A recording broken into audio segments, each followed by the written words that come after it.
لا حول ولا قوة إلا بالله العلي العظيم اعوذ باللہ من الشیطان الرجیم بسم اللہ الرحمن الرحیم الحمد للہ رب العالمین والصلاة والسلام علی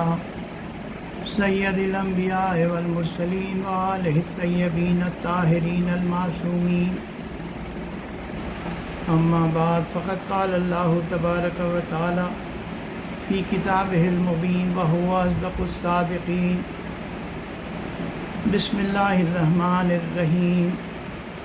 کل نفس ذائقۃ الموت ونبلوکم بالشر والخیر فتنۃ والینا ترجعون اللہم صلی علی محمد وآل محمد۔ خداوند کریم فرماتا ہے کہ ہر نفس کو موت کا مزہ چکھنا ہے، اور تمہیں ہم اس دنیا میں آزمائیں گے، کبھی اچھے حالات میں اور کبھی خراب حالات میں رکھ کر۔ یہ تمہاری آزمائش ہوگی اور تمہیں پلٹ کر واپس میرے پاس آنا ہے۔ اس آیہ کریمہ کے سلسلے میں پہلے بھی گفتگو ہو چکی ہے کہ ہمارا جو مقصد تخلیق ہے وہ یہ ہے کہ اس دنیا میں ہم آزمائش میں رہیں، اور آزمائش میں اگر ہم الہی احکام کے مطابق کام کرتے رہیں گے تو میرے لیے اللہ کے پاس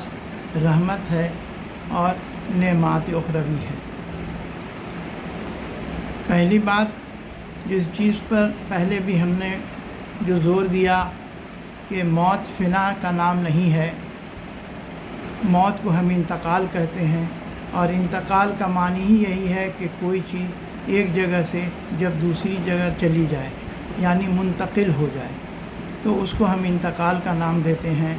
تو کون سی ایسی چیز ہے جو کہ منتقل ہوتی ہے؟ اس لیے کہ ہمارا مادی جسم تو اسی دنیا میں رہ جاتا ہے اور جسے ہم قبر میں دفن کر دیتے ہیں۔ تو جتنی بھی قرآن کریم کی آیتیں ہیں تو اللہ تعالیٰ نے فرمایا کہ اے نبی آپ کہہ دیجئے کہ بسم اللہ الرحمن الرحیم قل یتوفاکم ملک الموت الذی وکل بکم ثم الینا ترجعون۔ اے نبی آپ کہہ دیجئے کہ یہ ملک الموت تم پر تعینات کیا گیا ہے، یہ توفع کرے گا اور تم میرے پاس واپس آؤ گے۔ توفع کی لفظ پر ہم لوگوں نے کافی پہلے بھی بحث کی کہ توفع اس وقت کہا جاتا ہے کہ جب کوئی چیز پوری کوئی حاصل کر لے۔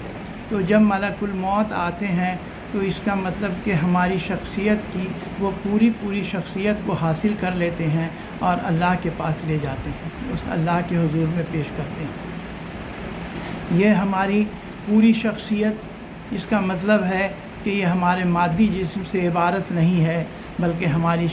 شخصیت وہ روح ہے جو کہ اس کے ساتھ ارتباط میں رکھی گئی ہے۔ روح کیا ہے اس کے بارے میں بھی ہم لوگوں نے پچھلے ویڈیوز میں کافی گفتگو کی ہے، لیکن سب کا خلاصہ یہی ہے کہ روح کے لفظ کو کئی معنوں میں قرآن کریم میں استعمال کیا گیا ہے۔ کبھی فرمان الہی، کبھی اس کو امر اور خلق کے مقابلے میں کہ اللہ نے کہا کہ اے رسول آپ سے لوگ پوچھتے ہیں کہ یہ روح کیا ہے تو کہہ دیجئے کہ یہ امر ربی ہے۔ اس کے بارے میں بہت زیادہ ہمارے پاس واضح بات اس کی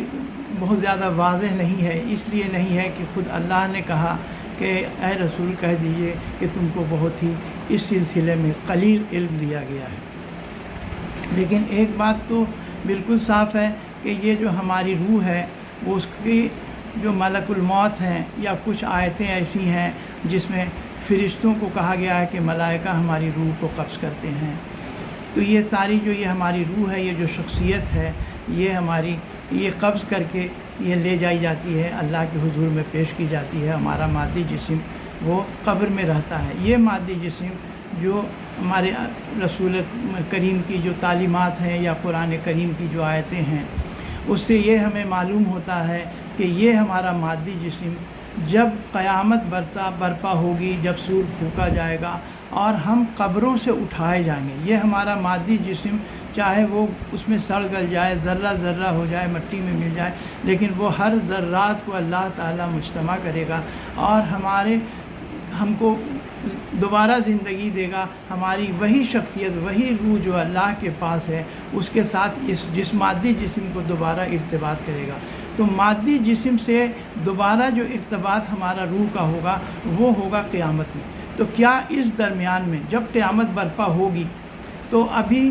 ہمارے مرنے اور قیامت برپا ہونے کے درمیان میں یہ روح کیا ہوتی ہے؟ تو جو قرآن کریم کی بہت ساری آیتیں ہیں اس سے استفادہ ہوتا ہے کہ یہ روح مرنے کے بعد بھی ایک عالم ہے جسے عالم ثانی کہتے ہیں یا عالم برزخ کہتے ہیں۔ برزخ کسی بھی دو چیزوں کے درمیان کوئی چیز حائل ہو جائے، یعنی دنیاوی زندگی اور قیامت کی زندگی میں جو زندگی ہماری حائل ہے اس کو ہم کہتے ہیں عالم برزخ۔ قرآن کریم کی آیتیں اور رسول خدا کی بہت ساری احادیث ہیں اس سلسلے میں، جس میں یہ بتایا گیا ہے کہ اس میں ہمیں حیات ہے اور ہم شعور رکھتے ہیں، ملائکہ سے ہماری بات چیتیں بھی ہوتی ہیں۔ اس میں جو لوگ نیک عمل کرتے ہیں، وہ نیک اعمال کرنے والے لوگ وہ نعمت اخروی میں رہتے ہیں اس عالم برزخ میں، اور جن لوگوں نے گناہ کیا، معصیت کی، تو وہ لوگ وہاں پر گناہ کی سزا بھگتتے ہیں، انہیں گناہ کی سزا وہاں پر دی جاتی ہے، یہ عالم برزخ میں۔ تو یہ ہمارا جو سفر ہے کہ پہلے ہم تخلیق کے منزل سے گزرتے ہیں، اس کے بعد ہمیں اللہ تعالیٰ موت دیتا ہے، ہم قبر کی منزل میں جاتے ہیں۔ قبر کی منزل میں ہمارا مادی جسم قبر میں رہتا ہے اور ہماری روح اللہ تعالیٰ کے حضور میں پیش کی جاتی ہے۔ لیکن یہ روح ہمارے مادی جسم سے جو قبر میں ہے ایک طرح کی ارتباط میں رہتا ہے اور اس سے وہاں پر سوال و جواب بھی ہوتا ہے۔ پتہ چلتا ہے روایتوں سے کہ جب ہمارا موت کا آخری وقت آتا ہے، اور جب قرآن میں یہ بھی ہے کہ جب ہم حالت احتضار میں رہتے ہیں یا سکرات موت جب ہم پر طاری ہوتی ہے، تو اس وقت بھی کچھ چیزیں ایسی ہیں کہ ایک تو دنیا کی بے ثباتی ہمارے سامنے آتی ہے، اور کچھ حوادث اموات، کچھ اس زمانے کے حوادث بھی ہمارے سامنے آتے ہیں۔ اس سلسلے میں کئی روایتیں ہیں، اور اس وقت سکرات موت یا جو ہمارا آخری وقت ہے اس میں ہمیں کیا عمل انجام دینے چاہیے۔ اس کے پہلے بھی ہم لوگوں نے یہ بات کی تھی کہ مان لیا کہ اگر کوئی شخص ہے، مان لیا ہم ہی ہیں، اگر آثار موت طاری ہو جاتے ہیں تو ہم کو کیا کرنا چاہیے تاکہ ہم اللہ کی نعمتوں میں رہ سکیں۔ جب آثار موت کسی شخص پر طاری ہونے لگتے ہیں تو اگر ابھی سکرات کے بھی کبھی اسٹیج نہیں آیا ہے، سکرات کی بھی عقبہ نہیں آئی ہے، سکرات کی بھی گھاٹی یعنی جس کو حالت احتضار کرتے ہیں، اس کے پہلے بھی موت کے آثار اگر بیماری کی وجہ سے یا کسی اور وجہ سے ہم کو لگتا ہے کہ اب ہمارے زندگی کے دن قلیل ہیں، تو اس وقت ہمیں کیا کرنا چاہیے؟ اس وقت ہمیں کیا کرنا چاہیے؟ پچھلے ویڈیو میں ہم نے کہا تھا کہ خود رسول خدا سے ایک حدیث مروی ہے کہ رسول خدا نے حضرت علی علیہ السلام سے کہا، امیر المومنین حضرت علی علیہ السلام سے کہا کہ اے علی، جناب جبرائیل نے ہمیں بتایا ہے کہ جو انسان بھی کسی بھی انسان کو شفاعت کا حق نہیں ہے جب تک کہ اس کا عہد نامہ رسول اللہ کے حضور میں نہ پیش کیا جائے یا اللہ کے حضور میں وہ حاضر نہ ہو۔ تو لوگوں نے پوچھا کہ اے اللہ کے رسول، ہم یہ عہد نامہ، یہ وصیت نامہ کیسے تیار کریں؟ تو انہوں نے بتایا کہ اس میں کہ وصیت نامہ کا کیا متن ہونا چاہیے، اور ایک مومنین کی جماعت جب موجود ہو تو وہاں اس وصیت نامے کو، جو مرنے والا ہے جس پر آثار موت ہے، اس کو اس وصیت نامے کو دہرانا چاہیے تاکہ وہاں کے لوگ ان کے اعتقاد سے، ان کے عقیدے سے وہاں واقف ہو جائیں۔ اور یہ جو عہد نامہ ہے یہ اللہ تعالیٰ کے حضور میں پیش کیا جائے گا۔ سورہ مریم کی آیت نمبر 87 اسی ضمن میں ہے، اس کی تفسیر میں بھی اس کی باتیں لکھی ہوئی ہیں، اور میں نے اس پچھلے ویڈیو میں اس کی تفصیل بتا دی ہے، اس لیے اس کو دوبارہ نہیں کرنا ہے۔ دوسری چیز ایک اور حدیث جو میں آج بیان کرنا چاہتا ہوں وہ یہ ہے کہ ایک قیس بن عاصم نام کا شخص، جو کہ پتہ چلتا ہے کہ یہ بنی تمیم کا تھا اور بہت زیادہ سفر، یا تو بدو ہوگا کہ سفر کرتا ہوگا، تو یہ اپنے کچھ ہمراہیوں کے ساتھ رسول خدا کی خدمت میں آتا ہے اور کہتا ہے کہ اللہ کے رسول، ہم لوگ چونکہ بہت سفر کرتے ہیں اس لیے آپ کی خدمت میں ہم کو پہنچنے کا موقع نہیں مل پاتا ہے، آپ کے صحبت سے ہم استفادہ زیادہ نہیں کر پاتے ہیں، تو ہم لوگوں کو کچھ ایسی تعلیم دے دیجئے کہ جو ہمارے لیے آخرت میں کام ہے۔ رسول خدا اس کو فرماتے ہیں وہ قیس بن عاصم کو کہ اے قیس، کیا تم نہیں چاہو گے کہ تمہارا کوئی ایک انیس ہو جو کہ قبر میں تمہارے ساتھ رہے؟ انیس کہتے ہیں کہ ایک ہمراہی، ایک ساتھی کو کہتے ہیں، ایک دوست جو تمہارے ساتھ رہے، قبر میں رہے۔ تو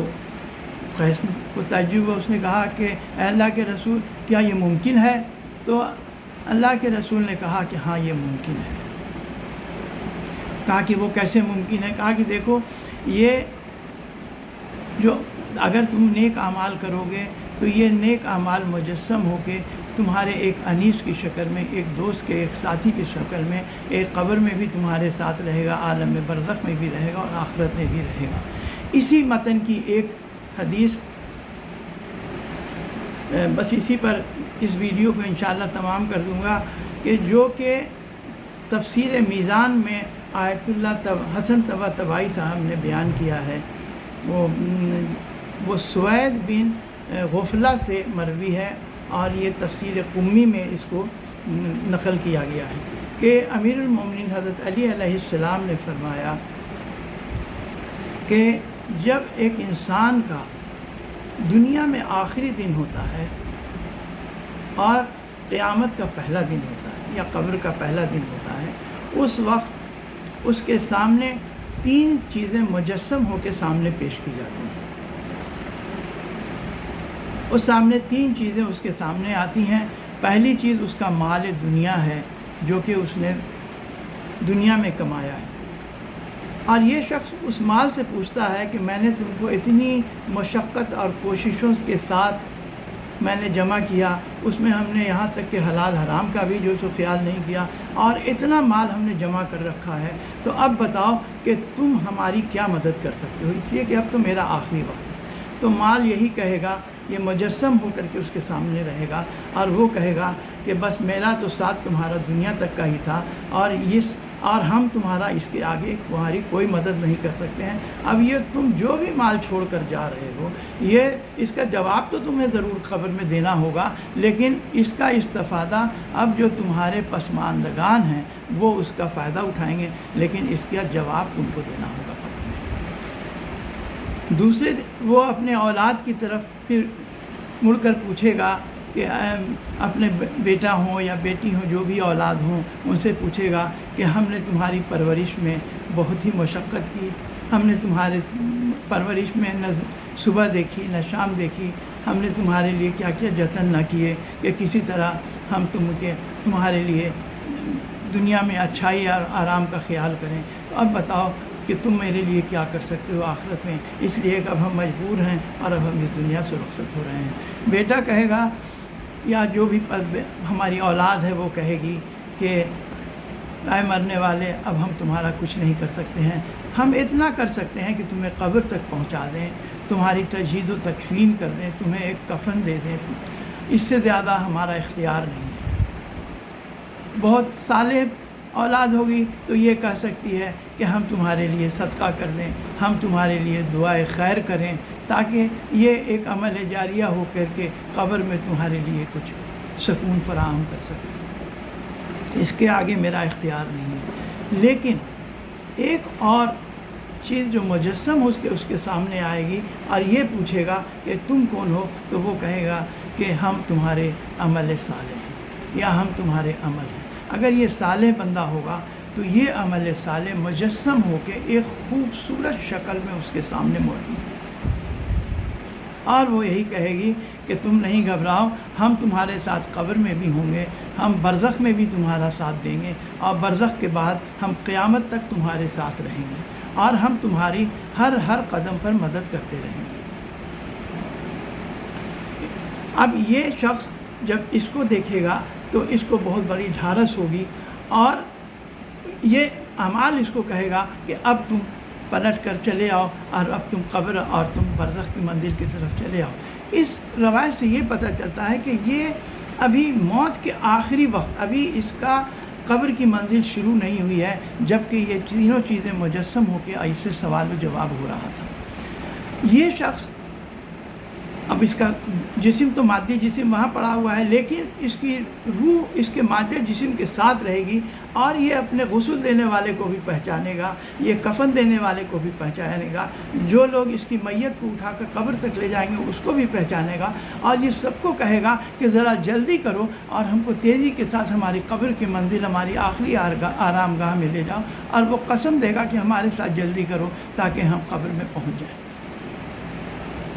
قبر میں جب جائے گا تو یہ اعمال صالح اس کی مدد کرے گی۔ روایتوں میں ہے کہ جو صالح بندہ ہوگا، جو محب اہل بیت ہوگا، تو اس کے ساتھ جو ہمارے ائمہ ہیں وہ ائمہ کی شکلیں بھی بہت ہی،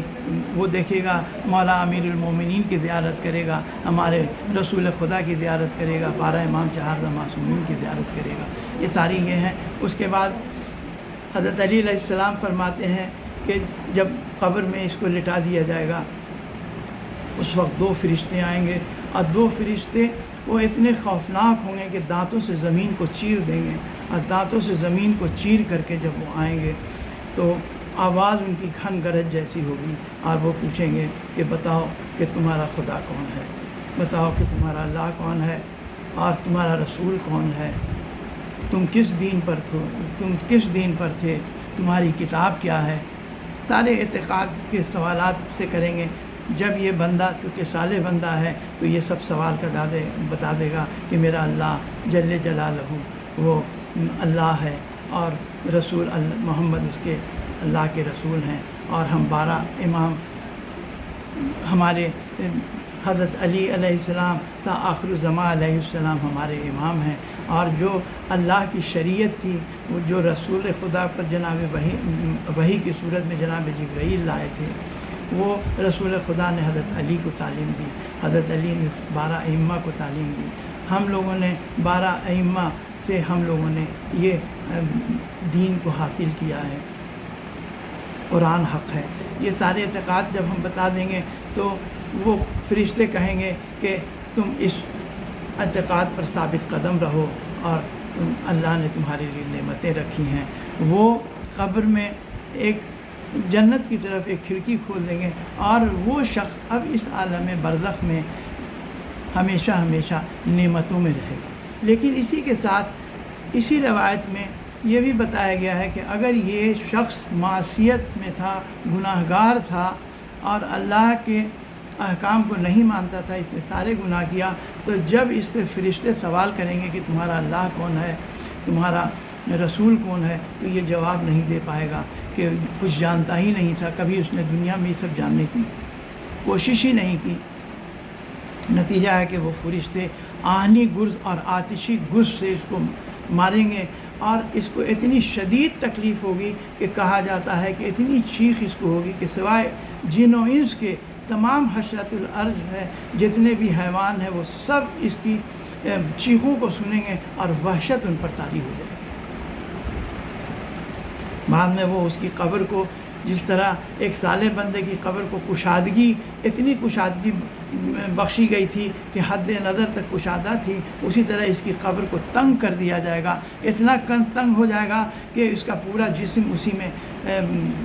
بالکل ہی پس کے رہ جائے گا، اور کہا جاتا ہے کہ دماغ بھی اس کا پس کر کے ناک منہ سے بہے گا، ہاتھوں سے بہے گا، پوری طرح اس کی جسم کو پیس دیا جائے گا۔ اس حالت میں وہ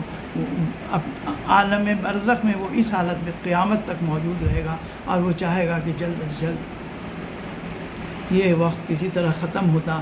اور کسی طرح ہم کو اس سے نجات مل لیتے، لیکن اس کی نجات اس کے بعد بھی نہیں ہے، اس لیے کہ پتہ چلتا ہے کہ عالم برزخ میں جیسے فرعون کے لشکر فرعون یا آل فرعون کے بارے میں ہے کہ صبح و شام انہیں برزخ میں پیش کیا جاتا ہے اور ان پر عذاب دیا جاتا ہے، اور آخرت میں تو ان کے لیے اور شدید عذاب ہے۔ یعنی کہ ایک شخص جو کہ اللہ کے کا گنہگار ہے، جس نے معصیت میں اپنی زندگی گزاری ہے، اس کے لیے بس دنیا میں ہی جتنی بھلائی تھی، اس کے بعد جیسے جیسے وہ عالم برزخ میں جائے گا یا آخرت میں جائے گا، اس کے لیے تکلیف کی منزلیں شروع ہوتی چلی جاتی ہیں۔